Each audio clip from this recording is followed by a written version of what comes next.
To 9 TV. నేను ప్రియాంక. బులెటిన్లో details చూద్దాం.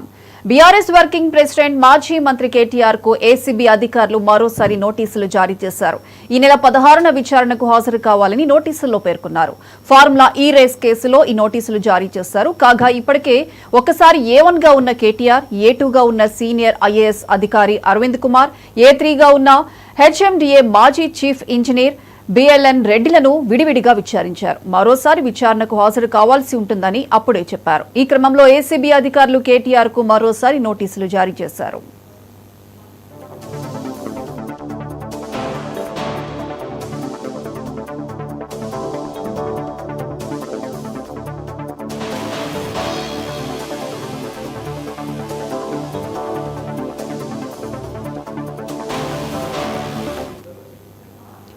బీఆర్ఎస్ వర్కింగ్ ప్రెసిడెంట్ మాజీ మంత్రి కేటీఆర్ కు ఏసీబీ అధికారులు మరోసారి నోటీసులు జారీ చేశారు.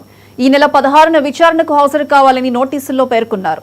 ఫార్ములా ఈ రేస్ కేసులో ఈ నోటీసులు జారీ చేశారు. కాగా ఇప్పటికే ఒకసారి A1 గా ఉన్న కేటీఆర్, A2 గా ఉన్న సీనియర్ ఐఏఎస్ అధికారి అరవింద్ కుమార్, A3 గా ఉన్న HMDA మాజీ చీఫ్ ఇంజనీర్ BLN రెడ్డిలను విడివిడిగా విచారించారు. ఇక మరోసారి విచారణకు హాజరు కావాల్సి ఉంటుందని అప్పుడే చెప్పారు. ఈ క్రమంలో ఏసీబీ అధికారులు కేటీఆర్ కు మరోసారి నోటీసులు జారీ చేశారు.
హైదరాబాద్ సోమా